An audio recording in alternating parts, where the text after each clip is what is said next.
নতুন একটি শাড়ির ভিডিও আপনাদের সাথে আজকে আমি শেয়ার করছি। এই শাড়িটা যে এত বেশি সুন্দর, আমার নিজস্ব আইডিয়া থেকে শাড়িটা আমি করেছি। পুরো শাড়ি জুড়ে রেশমি সুতা, সুতি লাচ্ছি সুতা, সিকোয়েন্সের নিখুঁত কাজ। আর এই শাড়ির কাজগুলো এত সুন্দর নিখুঁতভাবে করা হয়েছে। দেখেন শাড়ির ভেতরের লাইনগুলো পুরোটাই রেশমি সুতা দিয়ে করা, আর ফুলগুলো করেছি আমি সুতি লাচ্ছি সুতা দিয়ে। ব্রাইট কটন শাড়িতে আমি এই কাজটি করেছি। পুরো শাড়ির পাড় জুড়ে বিভিন্ন কালার সুতা আমি মিক্স করে কাজগুলো করেছি, যার জন্য দেখতে অনেক বেশি সুন্দর হয়েছে। যে কোনো হাতের কাজের ক্ষেত্রে আপনি যদি কাপড়ের সাথে সুতার কালার ম্যাচিংটা পারফেক্টভাবে করতে পারেন, তাহলে কাজটা যেমন দেখতেও সুন্দর হয়, তেমন সুন্দরভাবে ফুটে ওঠে। এই শাড়িটার ডিজাইন ড্রয়িং থেকে শুরু করে সুতার কালার ম্যাচিং প্রতিটা কাজ এত সুন্দর নিখুঁতভাবে করা হয়েছে। আর আমরা যারা টুকিটাকি সেলাই সম্পর্কে জানি, তারা জানেন যে রেশমি সুতার কাজগুলো করা অনেক টাফ। এই সুতা দিয়ে কাজগুলো কমপ্লিট করতে সময়টা অনেক বেশি লাগে।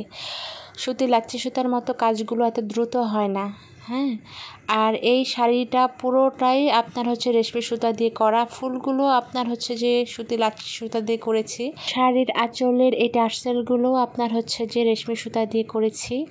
আর শাড়ির পাড়ের যে কাজগুলো আপনারা দেখছেন, এটা আমি আলাদাভাবে কাপড়ে কাজ করে নিয়ে সেলাই মেশিন দিয়ে অ্যাডজাস্ট করে নিয়েছি শাড়ির সাথে। আপনি চাইলে এই শাড়ির পাড়গুলো খুলে আলাদাভাবে ব্যবহারও করতে পারবেন। মানে অনেক সুবিধা। পুরো শাড়ি জুড়ে এভাবে পাড় অ্যাডজাস্ট করা আছে। আপনার পুরো কাজে ছোট ছোট সিকোয়েন্সগুলো দেখা যাচ্ছে কি না আমি জানি না, কিন্তু পুরো শাড়িতে রেশমি সুতার কাজ, আপনার হচ্ছে সিকোয়েন্সের কাজ, সুতি লাচ্ছি সুতার কাজ, পাড় আলাদাভাবে করা, মানে টোটালি পুরো কাজগুলোই অনেক সময় সাপেক্ষ।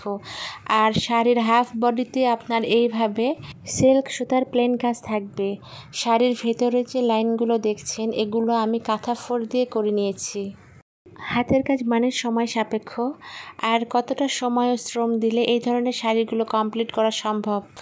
আর এই শাড়ির কাজটা যে এত ইউনিকভাবে করা হয়েছে, ফুলগুলো জাস্ট দেখেন, আপনাদের জুম করে দেখাই। পুরো শাড়ির কাজই মাশাআল্লাহ।